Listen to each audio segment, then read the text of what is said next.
नमस्कार साथियों, मैं विकास सिंह तोमर आप सभी का स्वागत करता हूं। तो साथियों, आज हम करने वाले हैं सीटेट दिसंबर 2024 के लिए पर्यावरण अध्ययन के कुछ महत्वपूर्ण प्रश्न, जो कि एग्जाम की दृष्टि से काफ़ी महत्वपूर्ण होने वाले हैं। तो साथियों, आपको यहाँ पर लिखा दिख रहा होगा हिंदी पेडागोजी। तो यहाँ पर आपको कन्फ्यूज नहीं होना है, क्योंकि मिस प्रिंटिंग हो गया है, ठीक है। तो ध्यान रखेंगे, हम पर्यावरण के प्रश्न कर रहे हैं। पहला ही प्रश्न आप सभी के सामने, इस प्रश्न को हम लास्ट में करेंगे। तो इस प्रश्न का उत्तर जानने के लिए आपको क्या करना है, क्लास को लास्ट तक जरूर देखना होगा, ठीक है साथियों। तो आपके सामने दूसरा प्रश्न है। इस प्रश्न का सभी साथियों को उत्तर बताना है। नीचे दिए गए कौन से एक राज्य में तोरंग का अर्थ जंगल है, बताना है। कौन सा जो तोरंग है उसका जो अर्थ होता है जंगल होता है, किस राज्य में बोलते हैं। तो उड़ीसा है आपका, मिजोरम है, झारखंड है, असम है। कौन सा राज्य आपका हो जाता है। तो झारखंड में क्या है, जो तोरंग होता है ना, तोरंग का अर्थ क्या होता है, जंगल है। ये कहाँ पर बोलते हैं, आपके झारखंड में बोला जाता है, ठीक है। इस चीज़ को ध्यान रखेंगे। इसके बारे में डिटेल से जान लेते हैं थोड़ा सा, क्या है तोरंग के बारे में। जो कुक्कुड़ एक द्रविड़ भाषा है। कुक्कुड़ एक कैसी भाषा है, द्रविड़ भाषा है। हो सकता है आपसे स्टेटमेंट पूछ लिया जाए। जो भारत में झारखंड, मध्य प्रदेश, छत्तीसगढ़, उड़ीसा और पश्चिम बंगाल के लगभग 2 मिलियन उब्राव और किसान आदिवासी लोगों द्वारा बोली जाती है। आदिवासी वे लोग हैं जो जंगल में रहते हैं। इस चीज़ के बारे में तो आप सभी को पता ही होगा। तोरंग का मतलब है झारखंड में प्रसिद्ध वन, ठीक है। इस चीज़ को आपको क्या है, अच्छे से याद रखना। यहाँ से प्रश्न आपसे लगातार पूछा गया है, हो सकता है आगे भी एग्जाम में पूछ लिया जाए, तो आपको इसे अच्छे से थोड़ा पढ़ के जाना है। कुक्कुड़ यह उन लोगों का एक विशेष समुदाय है जो जंगल में रहते हैं। कुक्कुड़ एक क्या है, विशेष समुदाय है जो जंगल में रहता है। उनके द्वारा बोली जाने वाली भाषा को भी कुक्कुड़ कहा जाता है, ठीक है। जो कुक्कुड़ समुदाय है उसके द्वारा जो भाषा हम बोलते हैं वो लोग, तो उस भाषा को क्या बोलते हैं, कुक्कुड़ कहा जाता है, ठीक है। इन सारी बातों को अच्छे से आपको याद रखना है। नेक्स्ट प्रश्न आप सभी के सामने है, बताइए।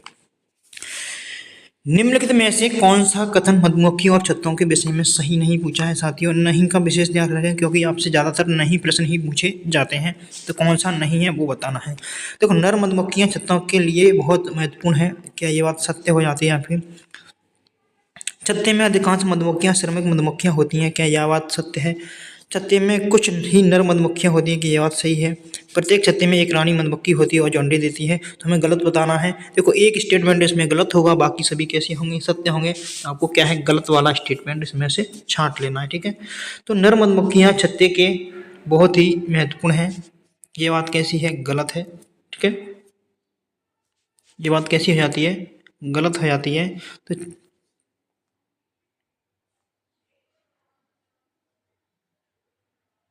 तो ऑप्शन आपका कौन सा, विकल्प एक एकदम से क्या हो जाता है, सही हो जाता है, ठीक है। छत्ते में अधिकांश मधुमक्खियां श्रमिक मधुमक्खियां होती हैं। ये बात कैसी है, बिल्कुल सही है। स्टेटमेंट एकदम से सही है। छत्ते में कुछ नर मधुमक्खियां होती हैं। ये बात भी सही है, कुछ होती हैं। ये बात एकदम से सही है। तो बहुत महत्वपूर्ण है, ये बात गलत हो जाती है एकदम से, ठीक है। प्रत्येक छत्ते में एक रानी मधुमक्खी होती है जो अंडे देती है। ये बात भी कैसी है, सही है, ठीक है। इस बात को आपको अच्छे से ध्यान रखना है। तो मधुमक्खियों के बारे में कुछ अन्य बातें हैं जिनके बारे में हम जान लेते हैं। देखो, मधुमक्खियां मोम से बने छत्ते में रहती हैं। ये बात तो सभी को पता हो। ये सामाजिक प्राणी है और एक ग्रुप बनाकर रहती हैं, ठीक है। कैसे रहती हैं, ग्रुप यानी कॉलोनी में रहती है। आपकी मधुमक्खी है और दीमक है, चींटियां हैं, ये सारी कैसे रहती हैं, कॉलोनी बना करके रहती हैं, ठीक है। एक कॉलोनी में एक रानी मधुमक्खी होती है। इस बात को भी याद रखना। कुछ 100 नर मधुमक्खियाँ और 99 मादा मधुमक्खियाँ होती हैं, ठीक है। मधुमक्खियाँ नृत्य के जरिए से अपने परिवार के सदस्यों को पहचानती हैं। किसके जरिए से पहचानती हैं, नृत्य के जरिए से पहचानती हैं। जब जिन्हें यहीं कहीं किसी प्रकार का शहद या मधु मिल जाता है तो क्या एक प्रकार का क्या करती हैं, नृत्य करती हैं, जिससे ये क्या करती हैं, अपने परिवार के लोगों को अपने पास बुला लेती हैं, ठीक है। मधुमक्खियाँ अक्टूबर से दिसंबर तक अपने अंडे देती हैं। मधुमक्खियाँ पालना शुरू करने का यह सबसे अच्छा समय है। मधुमक्खी पालन को एपीकल्चर कहा जाता है। ये स्टेटमेंट आपको अच्छे से याद रखना है। देखो, मधुमक्खी पालन को क्या कहते हैं, एपीकल्चर कहा जाता है, ठीक है। मधुमक्खी को रखने के लिए बक्से का इस्तेमाल किया जाता है। इस बात को भी आपको याद रखना। मधुमक्खियां पालने से शहद हमें मिलता है। क्या मिलता है, शहद मिलता है, मोम मिलता है। मधुमक्खी का जो पराग होता है वो मिल जाता है, ठीक है। शाही जेली जैसे उत्पाद आपको प्राप्त हो सकते हैं, ठीक है। आपसे पूछा जाए कि मधुमक्खी उत्पादन, मधुमक्खियों से क्या क्या उत्पाद किया जाता है या क्या क्या प्राप्त होता है, तो आप इन सभी चीज़ों को क्या है, अच्छे से याद रख पाओगे। मैं ऐसी आपसे आशा करता हूँ, ठीक है। आज हम मिर्च के बिना खाने के बारे में सोच नहीं सकते हैं। इन्हें हमारे देश में डैश से आने वाले व्यापारी द्वारा लाया गया। कहाँ से लाया गया, ये पूछा गया है, कहाँ से लाया गया, ठीक है। इंग्लैंड से लाया गया। किसको, मिर्च से, मिर्च का पूछा है। मिर्च को कहाँ से लाया गया है, तो दक्षिण अमेरिका है, दक्षिण अफ्रीका है, अफगानिस्तान। यदि आपने एक क्या है पोएम दी थी आपकी एनसीईआरटी में, आपने पढ़ी होगी, आलू मिर्ची चाय जी कौन कहाँ से आई जी, दुनिया के बाजार से, सात समुंदर पार से। तो इस पोएम को आप अच्छे से याद किए होंगे तो आपको क्या है सभी फसलों यानी सभी सब्जियों के बारे में पता होगा कौन सी सब्जी कहाँ से आई है, ठीक है।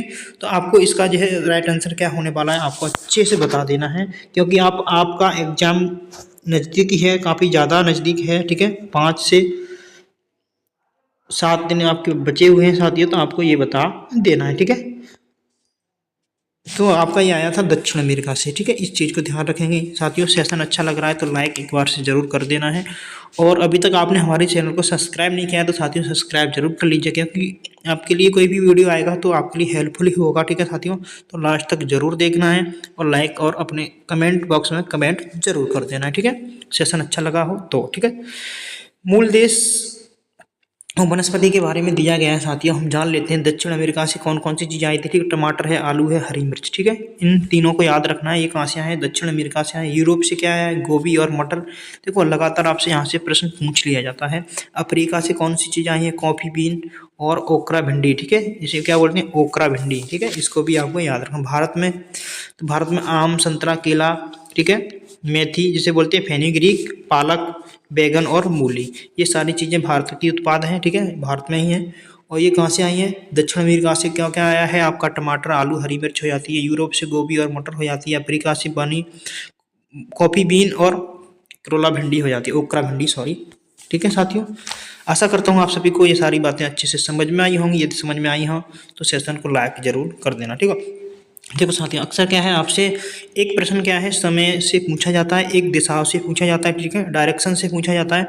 इस तरह के प्रश्न आपसे क्या है हर बार लगातार गलत हो जाते हैं। तो इन प्रश्नों को गलत करने का तो कोई चांस होना ही नहीं चाहिए। ये प्रश्न तो आपसे बनने चाहिए अच्छे से, क्योंकि आपको पता होना चाहिए ये प्रश्न तो पूछा ही पूछा जाएगा, ठीक है। तो करते हैं इस प्रश्न को, कैसे करते हैं। एक लड़का है नागरहोल से मेड़गांव जाने के लिए 4 जून 2020 को किसी रेलगाड़ी में सवार हुआ, ठीक है, हो गया। रेलगाड़ी अपने नियत समय यानी 22:30 से नागरहोल से चली, और जून कहाँ पर पहुँची, कलर चेंज कर लेता हूँ साथियों, ठीक है, क्योंकि अच्छे से समझना है। 2020 को 4 बजे मड़गांव पहुंची। यदि इस समय अंतराल में रेलगाड़ी 11 से 45 किलोमीटर की दूरी के तय की तो औसत चाल हमें बतानी है, ठीक है। तो हम कैसे निकालेंगे, देखो 4 जून को चला, 4 जून को वो चला, ठीक है। तो 4 जून को चला, 5 जून को भी चला होगा साथियों, और 6 जून को भी चला होगा, ठीक है। तो हमने तीनों दिन लिख लिए। 4 जून को चला, कितने बजे चला है साथियों, तो 22:30 पर चला है, ठीक है। आपको क्या है अच्छे से याद रखना, 22:30 पे चला है तो 12 बजने में यानी 22:30 से 24 घंटा होने में तो कितने घंटे का समय बचा है साथियों, तो आप बताओगे कि 1.5 घंटे का समय बचा है, ठीक है। 1 घंटा 30 मिनट बची है। 1 घंटा 30 मिनट में आपका 24 बज जाएंगे, ठीक है। तो 1 घंटा 30 चल रही है, ठीक है। अब आपका 5 तारीख लग गई। 1 घंटा 30 हम 4 जून को चल रही है, अब आपकी 5 तारीख लग गई, तो 5 तारीख को हम 24 घंटे चले, ठीक है। 12 से लेकर के 12, ठीक है, या 1 से लेकर के 24 घंटे तक, अब 24 घंटे हो गए। अब 6 जून पे आ जाते हैं। अब 6 जून को हम कितने चले, तो 6 जून को 4:30 बजे तक मड़गांव पहुंची, ठीक है। 6 जून को कितने बजे पहुंची, 4:30 बजे। तो 4.5 घंटे साथ ही ये हो गए आपके। अब जिन्हें हम काउंट करेंगे तो कितने टोटल घंटे हो जाएंगे, 30 घंटे टोटल हो गए, ठीक है। 30 घंटे टोटल हमारे पास हो गए। अब फॉर्मूला होता है समय बराबर दूरी बट्टे चाल। क्या होता है, समय बराबर दूरी बट्टे चाल। दूरी बटे में क्या होती है, चाल। तो चाल आपकी कितनी है, चाल नहीं निकालनी साथी, हमें औसत निकालना, सॉरी साथी, औसत। औसत निकालने के लिए क्या होता है फॉर्मूला, एक सेकंड। औसत बराबर होता है सभी यानी कुल दूरी बट्टे चाल, ठीक है। कुल दूरी बट्टे समय, कुल दूरी बट्टे समय। तो कुल दूरी आपकी कितनी है, तो साथ ही मिटा देता हूँ क्योंकि हमारे पास स्पेस कम है, तो इसलिए मैं मिटा रहा हूँ। कुल दूरी आपकी कितनी है, तो 1145 कुल दूरी है। समय कितना लिया इसने, 30 घंटे का। जब हम भाग देंगे ना तो साथियों कितना आएगा, आपका आ जाएगा ये, जब भाग दे के हम देखेंगे तो कितना आएगा, 38.16 आएगा आपका, ठीक है। इस चीज़ को आपको याद रखो, 38.16। तो इस तरह से आपका कौन सा राइट आंसर हो जाएगा, आपका राइट आंसर हो जाएगा ऑप्शन ए, एकदम से क्या हो जाएगा, करेक्ट आंसर हो जाएगा। औसत निकालना है, क्योंकि देखो 30 घंटे में वह कितना चल रहा है, 1145 चल रहा है, तो 30 घंटे से 1145 में क्या दे देंगे हम, भाग देंगे, जैसे ही आपका क्या है राइट आंसर निकल आएगा, यानी ऑप्शन आपका ए एकदम से करेक्ट आंसर साथियों हो जाता है। ठीक है, चलिए नेक्स्ट प्रश्न पर, ये रहा आप सभी के सामने।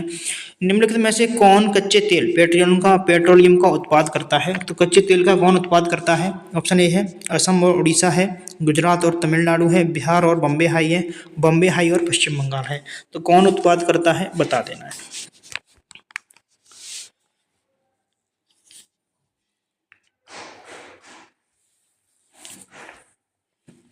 क्वेश्चन नंबर 6 का राइट आंसर क्या होगा, तो गुजरात और तमिलनाडु आपका राइट आंसर हो जाएगा। ठीक है साथियों, अच्छे से हमें पढ़ना है, जल्दीबाजी नहीं करनी है।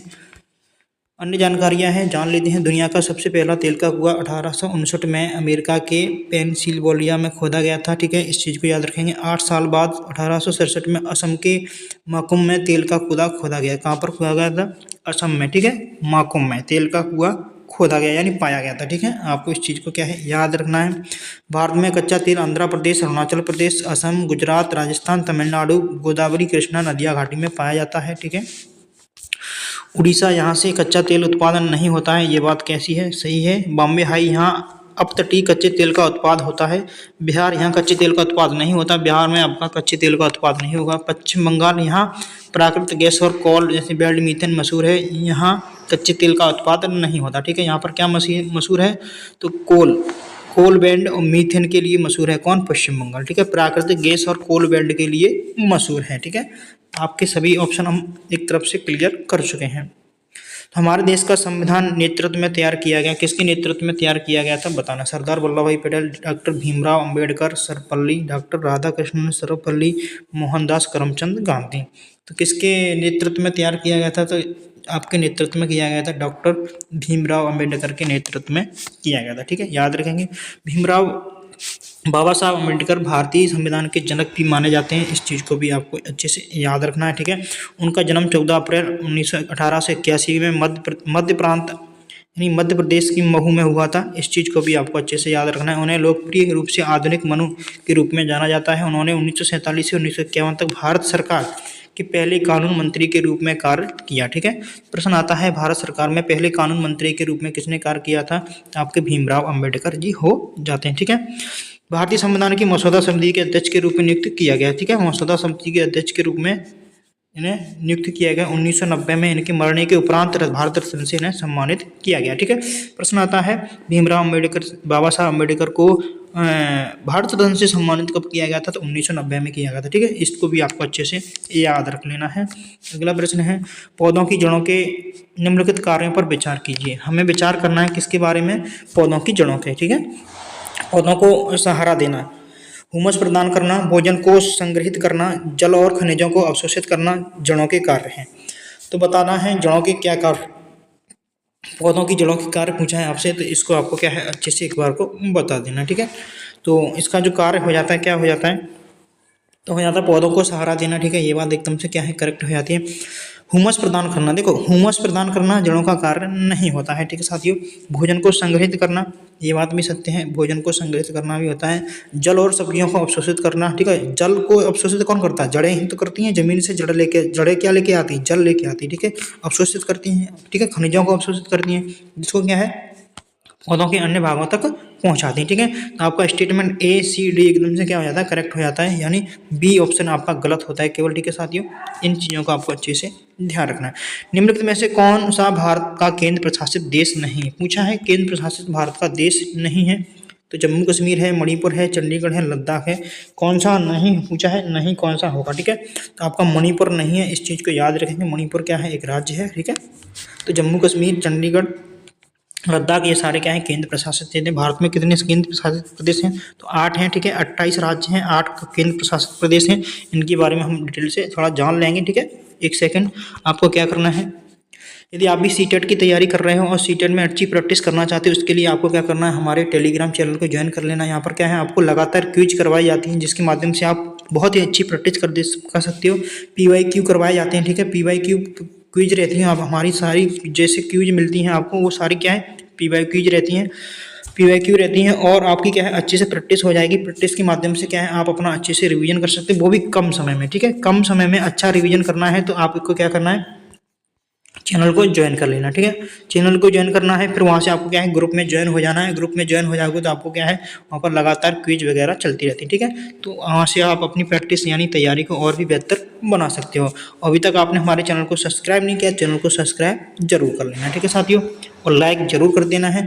भारत में 28 राज्य, 8 केंद्र प्रशासित प्रदेश हैं, इस चीज़ को आपको याद रखना है। ठीक है, अंडमान निकोबार द्वीप समूह हो जाता है, एक आपका चंडीगढ़ हो जाता है, दादर नगर हवेली दमन द्वीप हो जाता है। ठीक है, दिल्ली आपकी हो जाती है जो कि राजधानी आपकी, जम्मू और कश्मीर हो जाता है। ठीक है, लद्दाख है, लक्षद्वीप है और पंडुचेरी है। ठीक है, ये आपके 8 केंद्र प्रशासित प्रदेशों के नाम थे, इन्हें आपको अच्छे से याद रखना। हो सकता है आगे आपसे कोई और तरीके से प्रश्न पूछा जाए। ठीक है, नेक्स्ट प्रश्न आप सभी के सामने है, निम्नलिखित में से खाने के एक समूह का चयन कीजिए जिनका प्रत्येक खाद्य पदार्थ आयरन से समृद्ध हो।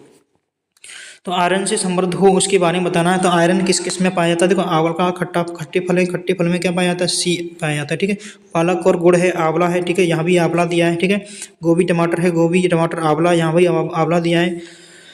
गुड़ है गुड़ है, आंवला टमाटर है। तो आपको बता देना है आयरन समृद्ध होता है किसके अंदर आपका आयरन समृद्ध होता है, तो आपको इस चीज़ को अच्छे से बताना है। ठीक है, आंवला आपके चारों में दे रखा है, तो आपको पता होगा आंवले के अंदर आयरन पाया जाता है, अच्छे से पता होगा। ठीक है, आंवला हो गया आपका, आंवले के साथ में आपका पालक है, पालक के अंदर काफ़ी भरपूर मात्रा में क्या पाया जाता है आपका